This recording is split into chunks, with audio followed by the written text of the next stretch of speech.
This is a burden. What's going on? What's happening to children? I read this book years ago. It's called The Disappearance of Childhood, and it talks about the culture and how the culture has ruined childhood, how it's taken the innocence away from children. So now what we're dealing with is the government, and I'm talking about federal, state, and local government doing their part to rob children of their innocence. I want to start by saying, on behalf of myself and Eagle Forum, we believe everyone should be treated with kindness, but we also believe, regardless of their lifestyle, but we also believe that schools, state, and federal government should not have a hand in promoting alternative lifestyles. And that's what's going on, and you'll learn more about that shortly. I'll let Sean, if you'll please start the first video. What is comprehensive sexuality education, and why should you be concerned about it? Isn't education a good thing, especially about something as universal as sex? And if you're going to educate, shouldn't it be comprehensive? Well, maybe. It depends on who's doing the educating, who it's intended for, and for what purpose. Sex ed used to mean learning about human reproduction and was usually taught in high school biology. Not anymore. According to UNESCO, the United Nations Education, Scientific, and Cultural Organization, CSE is a process of teaching and learning about the cognitive, emotional, physical, and social aspects of sexuality. Sounds okay, until that is, you pull back the curtain to understand who else is behind CSE and why. Organizations like SIECUS, Planned Parenthood, Advocates for Youth, the Human Rights Campaign, and others which have motives for CSE that go well beyond what you might think. SIECUS, or Sexuality Information and Education Council of the United States, which despite the name is not a government organization, has recently rebranded itself to declare what it's really about: sex ed for social change, which it defines as a large-scale culture shift. Not surprising, since SIECUS was started by this woman, Mary Calderone, who previously was the medical director of Planned Parenthood, a devotee of the eugenist and serial pedophile Alfred Kinsey. What about Planned Parenthood, another one of the big sponsors of CSE? This organization was started by Margaret Sanger, who believed abortion was a means to cull the racially inferior or mentally unfit from society. For Planned Parenthood, using a gender transformative approach, CSE is a means to transform gender roles and advance equitable social systems. Advocates for Youth, co-sponsor of an organization called the Future of Sex Education, sees CSE as a means of advancing social, racial, and reproductive justice and equity. This thing called intersectionality, which translated means victim identity politics, and of course, language inclusivity, by which is meant people's preferred gender pronouns. These are the groups behind CSE. But who is CSE intended for? College students, who presumably are mature enough to understand and weigh the implications of such material? Not hardly. The audience is children, grade schoolers beginning in kindergarten, with sophisticated materials targeted to each successive grade. From kindergarten to second grade, teachers are advised to rely on books with titles like Who Are You?, My Princess Boy, and Jacob's New Dress. From third to sixth grade, we see titles like Uncle Bobby's Wedding, King and King, and It's Perfectly Normal. By the time kids reach middle school, the curriculums are so sexually explicit, we can't even describe them here. Which brings us to the purpose of CSE. It's hardly a secret. In California, the Department of Education published a 700-page document called The Framework that outlines in great detail the requirements of CSE. From this document, it's clear what the goal of CSE is. It's to promote a worldview, a worldview with 4 identifiable goals. The first of which is to advance SOGI ideology in all K through 12 public education. SOGI stands for Sexual Orientation, Gender Identity, and conveys the idea that both sexual attraction and gender exist along a spectrum. One's biological sex is meaningless. CSE teaches children to embrace subjective sexual and gender identities, if need be, through the force of law. The second goal of the CSE worldview is to sexualize children. CSE encourages children to become sexually active beginning in grade school. The evidence for this is amply provided in the various approved curriculums. The third goal is to destroy the nuclear family as the indispensable support of a healthy society, or at least the idea of it. CSE teaches that all arrangements and groupings of consenting adults are equally valid. Fourth, and finally, CSE seeks to undermine parental authority. A parent's conventional understanding of sex and gender are taught as negative stereotypes and may even be signs of spiritual abuse. Parents are discouraged from viewing CSE teaching materials by a mass of bureaucratic red tape. Children are coached on how to get contraceptives, treatment for STDs, and even abortions, all without a parent's consent or even knowledge. Taken together, as CSE's motto declares, the purpose of CSE is to bring about social change. But is this kind of social change a goal shared by tax-paying parents of children in the public school system? Should it be? Forewarned is forearmed. I'm Mark Schneider with Protect Our Kids.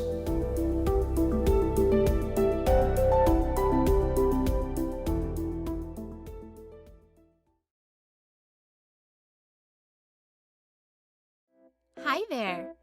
Ready for today's topic? So, what is sexuality and who is sexual? It covers a lot of topics, like how our bodies look, how our body works, our romantic feelings, our friendships, and family relationships. It's something that impacts everyone for their whole lives. Sexuality starts before a baby is born, since people are constantly asking about the gender, making assumptions about its behavior, picking colors for the baby's room, and even what toys they play with. As we grow up, we get a lot of messages from the media, our religions, our cultures, and families about what is okay and not okay. A lot of these messages are so subtle and happen over such a long amount of time that we don't even realize where some of our ideas about sexuality even came from. The movies might make you feel like you need to be thin to be attractive, but you realize later that you were attractive just the way you were all along. All of these messages often influence how we think about ourselves. Our sexuality includes the messages we get about gender roles, or when a person is expected to act a certain way based on how society views their gender. Maybe you don't want to be a girly girl, or you feel like you want to be, but society doesn't make it feel okay to be that way. Or you really don't care for either and are more than happy to be just who you are. Who you are attracted to, often called sexual orientation, is also part of a person's sexuality. Remember, it isn't just what you do with someone, it's also how that someone makes you feel. For example, you could feel attracted to people of your same gender or another gender without ever having touched someone. That doesn't make those feelings any less valid. You don't have to have romantic or sexual feelings for anyone at all, either. It doesn't matter if you're young, old. It doesn't matter what your body can physically do or can't do. If you're religious or not, if you've survived trauma, the shape and size of your body, the color of your skin, your gender identity don't matter. Everyone is sexual, and it is all amazing. Thank you so much for watching this video. To see more videos from this series, please follow the link to amaze.org.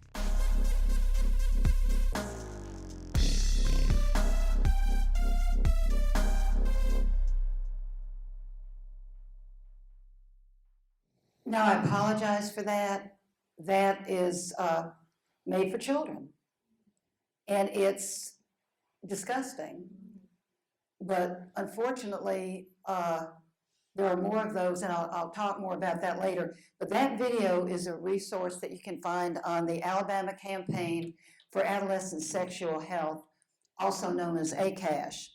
They are based in Montgomery. Their advocacy tools provide a link to SIECUS, which was talked about in the video. SIECUS is Sexual Information Education Council of the United States. Now, I don't know where this video is used. It does illustrate the assault on children and how widespread sexualizing children has become. And I'll talk more about ACASH shortly. I wanted to just start with telling you what really began my journey on researching comprehensive sex education and some of the other things in our schools like social emotional learning and critical race theory. I just happened to be reading an article in the Epoch Times.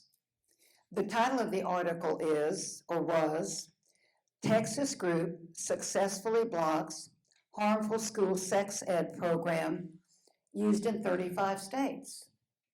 Well, I read further and found out that Alabama is one of the 35 states.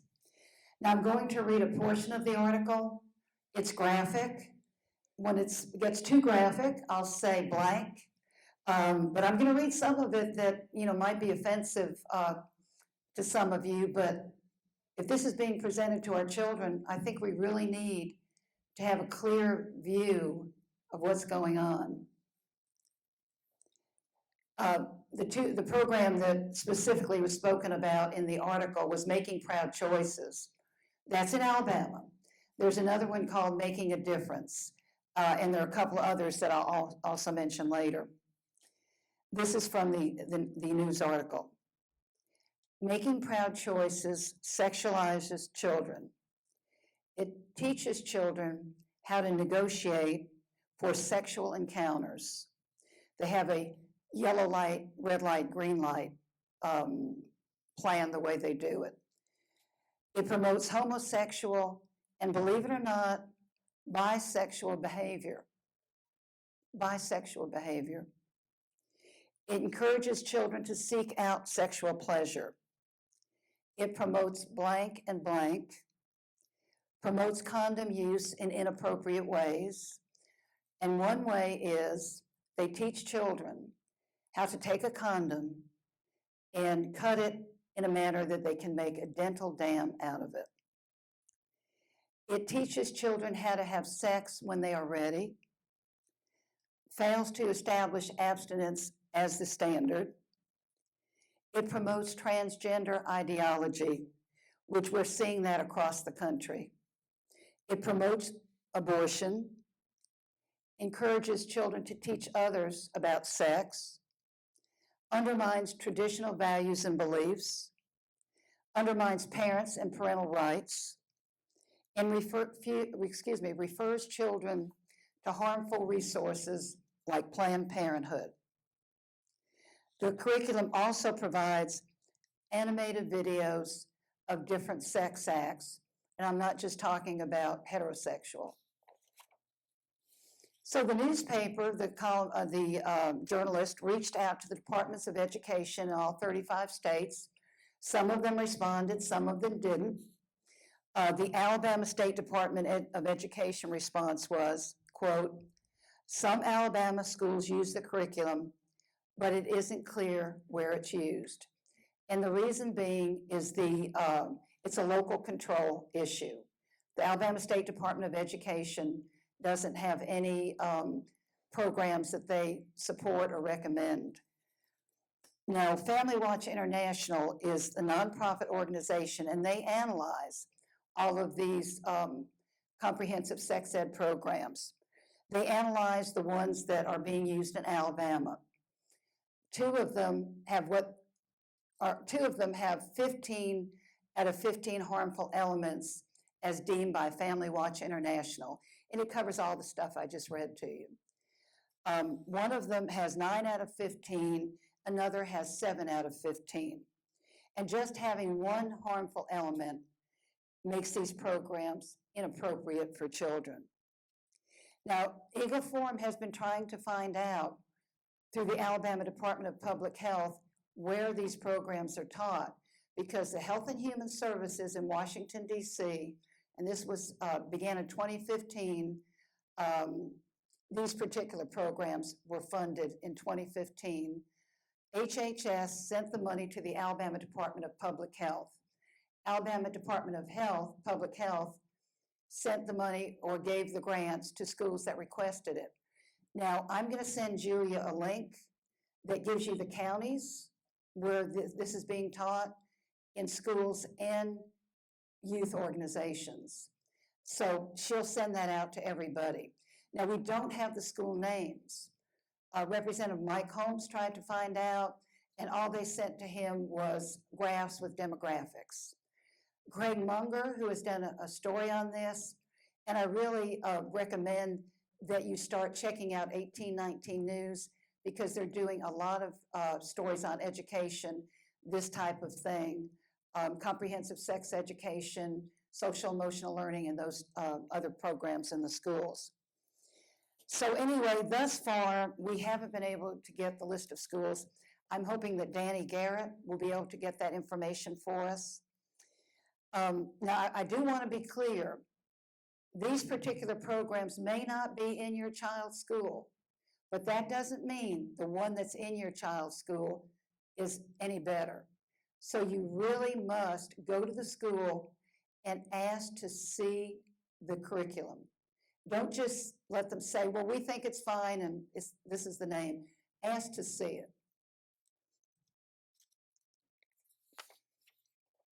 Okay, now back to the Alabama Campaign for Adolescent Sexual Health, or ACASH. Their resources include the videos that you just saw. Other titles are Condom Negotiation, Having Sex, Intimacy, and Emotions, Does Size Really Matter, How to Be an LGBTQIA+ ally, How the Blank Grows, Being Female, Male, Transgender, and Fluid, Abortion with Pills, What Is It? And like I mentioned before, they promote abortion. They're in league with Planned Parenthood. The last one, what are pronouns? And I think y'all know, or you may know, that that's a big issue in schools right now. A lot of the teachers are asking kids to tell them what pronouns what they prefer. In fact, the Mountain Brook schools, a mother sent me a screenshot of a picture that their child took asking for the pronouns. And I've heard from other mothers that the teacher either says, these are my pronouns, I want you to respect them, and also ask the children what their pronouns are. And a good friend of mine, I told her about it, she said, nah, that's not happening in my granddaughter's school. Well, she asked her, and it was. But the thing is, children are used to it. And whatever the school, instructs them in, they think, well, that's part of the school day.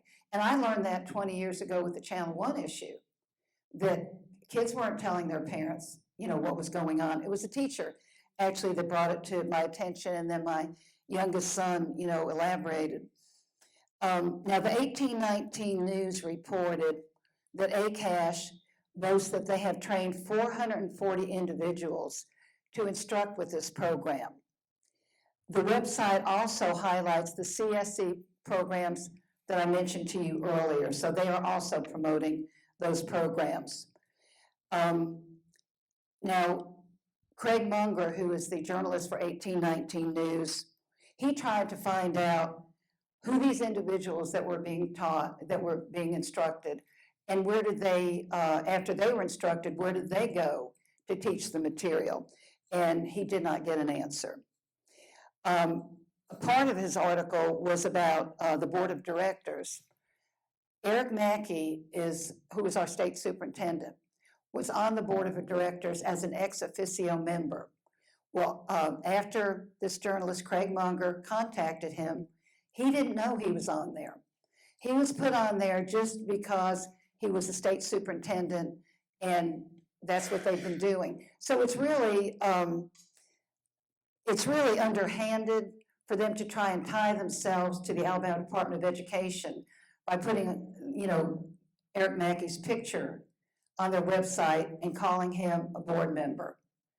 But he made sure that that was removed.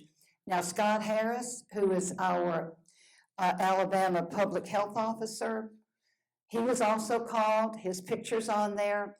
He's on the board of directors ex officio. He has not asked for it to be removed. The same with Nancy Buckner, who is the commissioner of DHR. She has not asked for it to be removed, which leads me to believe that they are supportive of this type of indoctrination to children. Now, partners listed, one of them was Blue Cross Blue Shield. In September, I took a screenshot. Their name was on there. When I went back yesterday, their name was gone. So I'm thinking that perhaps some of the fact that it was highlighted through Craig's article, that may have had a bearing on that. Okay, what about the federal government? The federal government is doing lots. They are doing lots, and they have a lot of money to promote this type of agenda. And they are really promoting, in a huge way, transgenderism. I'm just going to read a portion of a proclamation by President Joe Biden from the White House. It's called A Proclamation on Transgender Day of Visibility, March 2020. I'll just read a few portions. On this day and every day, we recognize the resilience, strength, and joy of transgender, non-binary, and gender non-conforming people. We celebrate the activism and determination that have fueled the fight for transgender equality. We oppose efforts to criminalize supportive medical care for transgender kids, to ban transgenders from playing sports, and to outlaw discussing LGBTQI plus people in schools. We believe it undermines their humanity and corrodes our nation's values. Julia mentioned the Vulnerable Child Compassion and Protection Act, and that's exactly what they're talking about. And that's exactly why the DOJ has subpoenaed information about VCAP from Eagle Forum of Alabama. Now, here's something I agree with from this proclamation and from our president.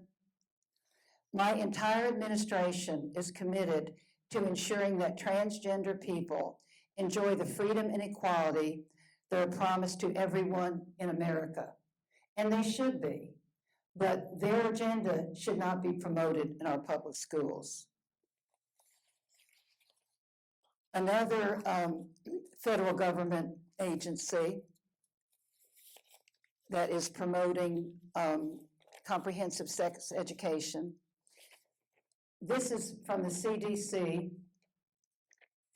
The CDC points people to transgenderism and teen sex websites. The taxpayer-funded agency offers online advice on sexuality with content that promotes transgenderism, sex acts, and occult beliefs.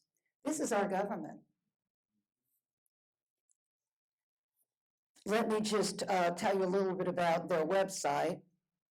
One of the links listed by the CDC is Q Chat Space. And at the bottom of the website, it has a green banner. And it says, for quick release, click here. So if a parent is coming in the room and about to look over your shoulder, you can quickly hit that link, and it'll take you back to the Google search engine. So what do they have on Q Chat Space?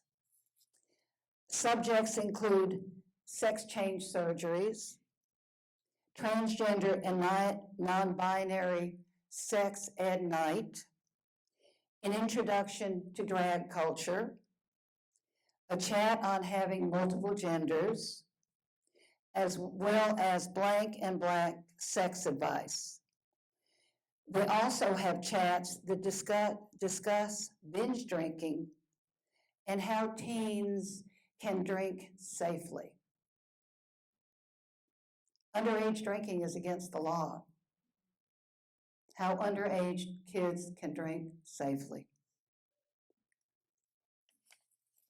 Oh, and before I forget, on the website, they also have CDC on their website has healthychildren.org, and they recommend that parents affirm children who are non-conforming or want to change their gender. That's the only advice they give parents, to confirm what's going on, not to get any kind of counseling. Recently, this year, the CDC allocated $85 million on a grant program requiring schools that took the dollars to start gay straight alliance clubs. Now, this is for middle and high school. These schools will be awarded anywhere between $12,000 to $350,000 for the program. Well, how about giving grants to lower student-pupil ratio? Or how about giving grants that will give us some academic benefit? Talking about the transgender issue, and you may have seen this in the news. It was recently on, I think it was Laura Ingraham's show on Fox. A county in Maryland saw a 582% increase in non-conforming genders among their student population. Well, do you think any of this indoctrination from our schools has anything to do with that? Where else would children get that? There's a lady in Mountain Brook, Dr. Holly Gann, and she has a 20-minute video. She's a dermatologist, talking about a group of girls in her area that decided they were lesbians. This was in elementary school. Well, when they moved up to middle school, one of the girls decided she wasn't a lesbian after all. Well, she was ostracized from the group. So this is going on already, and we're just finding out about it. In Huntsville, Alabama, they have a drag queen middle school teacher at Mountain Gap Middle School. His name is Miss Majesty Divine. On his Facebook page, he has pictures of a man kissing his fake breasts, and I won't mention the other lewd acts. But do you think some of those children know about that Facebook page? The principal, I don't know if he can't do anything about it, but he's not doing anything about it. But that's quite an example for our school children. Eagle Forum is also investigating another problem with the CDC, the Center for Disease Control. They have a state and local youth risk behavior survey. Alabama is one of the 40 participating states. I contacted Gary Palmer's office, since it's a federal government agency and not state. His chief of staff, William Smith, is looking into this survey. He's working to get a list of the schools that participate so that we can let parents know. Because otherwise, they won't know. The school will give the survey without parental permission. Because of the HB 123, the mental health bill that was passed, if you're 14 and over, parent does not have to give permission for any surveys in the schools. Let me just read a couple of the questions. There are, I think it's 21-page survey and about 82 questions. Question number 62. Now this is assuming, of course, that all children in high school have sexual intercourse. The last time you had sexual intercourse with an opposite sex partner, what one method do you or your partner use to prevent pregnancy? Number 65. Some people describe themselves as transgender when their sex at birth does not match the way they think or feel about their gender. Are you transgender? A teacher in South Alabama recently informed our Teen Eagle leader that her school system gives students a survey via tablet that only the students can see, not parents. The teacher was not even allowed to see the questions. Now that's pretty disturbing. Let me just read a very well worded letter from a mom about her daughter, and this was in a Birmingham area school. She wrote the following to her school.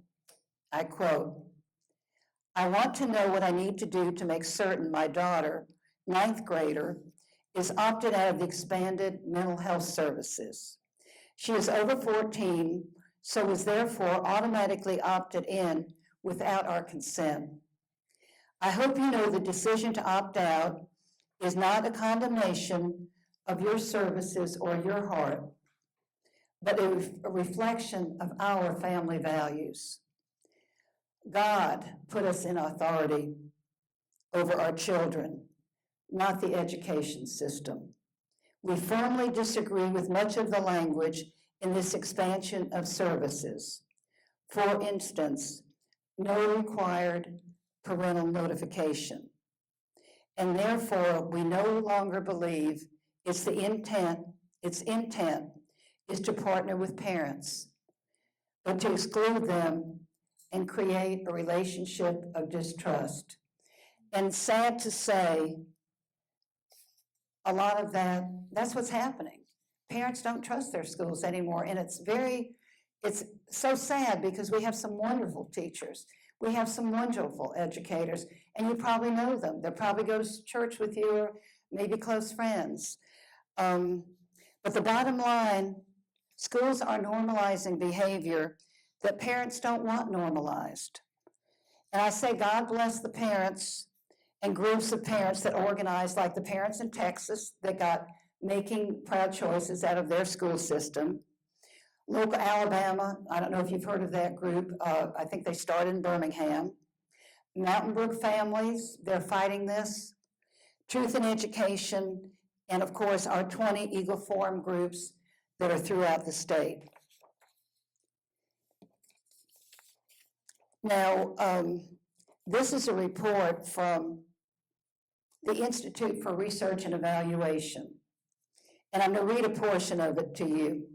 They also did a report in 2017 that was called a landmark study. And in it, they found that these comprehensive sex education programs were not effective. In fact, several of them, I think maybe 4, actually increased pregnancy and sexual activity. So in 2018, President Trump tried to defund these programs. The House agreed, the Senate didn't, so the funding remained. Now this is the 2020 report, and let me just read a portion of that. A considerable amount of evidence shows that sexual activity for adolescents, especially females, is psychologically detrimental. IRE, that's this Institute for Research and Evaluation, found sexually active teens were at a higher risk for depression and suicide, although sexual initiation was more detrimental to girls than boys. Now you hear over and over again that the reason children are committing suicide is because we're not honoring their gender identity. Well, it's because we're pushing early sexual activity on them and really educating them in the different types of sexual activity in the different genders.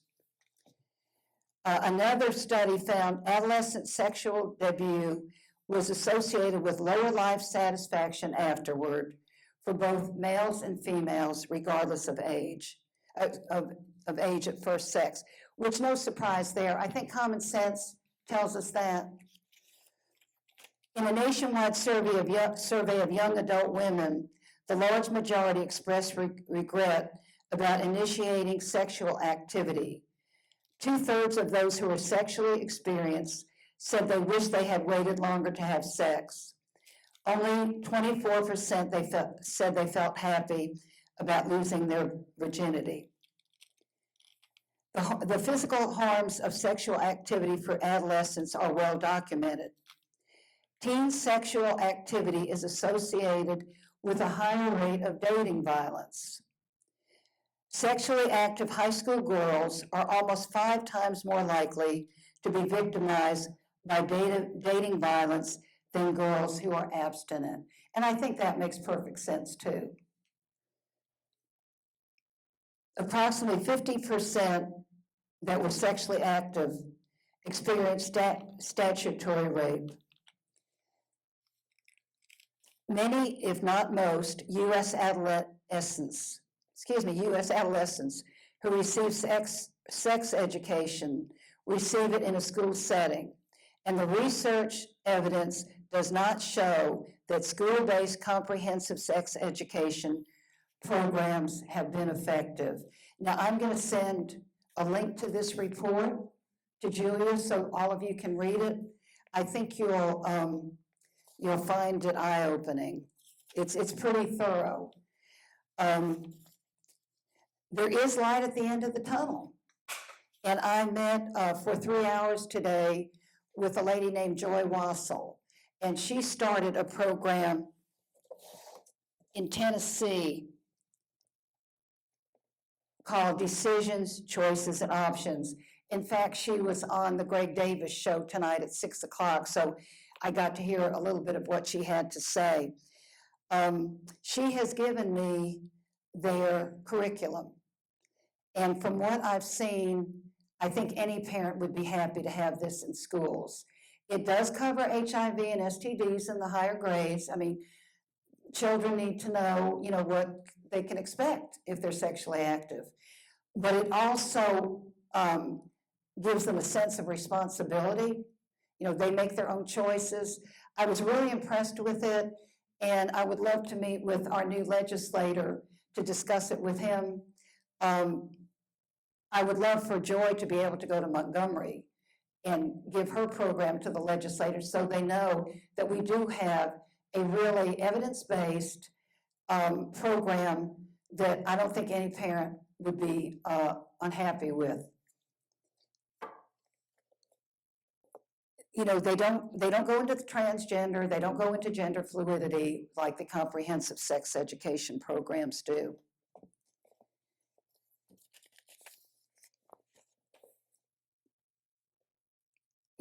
This is hard because we want to be allies with our schools. There's some good people in our schools, and it's difficult for them.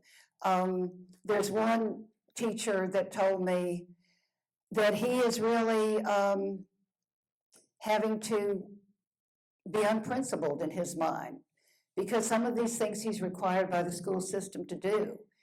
And he knows that the parents would not approve of what's being taught. And I'm not just talking about comprehensive sex education, I'm talking about the social emotional learning too, which brings in a lot of this gender ideology. So we expect there will be bills, and we hope there will be bills in the next legislative session. I'm hoping that when we meet with our legislators, and I'm happy to say that Senator Greg Reed, who is our Senate Pro Tem, is going to meet with me next Tuesday. I'm going to make a presentation, and hoping that we can get him on board and perhaps have an opportunity to speak to other legislators so that know exactly what's going on. My hope is that they will take action before we have to, get other conservative organizations, our Eagle Forum, the parents groups that I mentioned, to have to, raise heck. I'm hoping they'll do it without that happening. I'm hoping that the information we have is convincing enough that they will take action.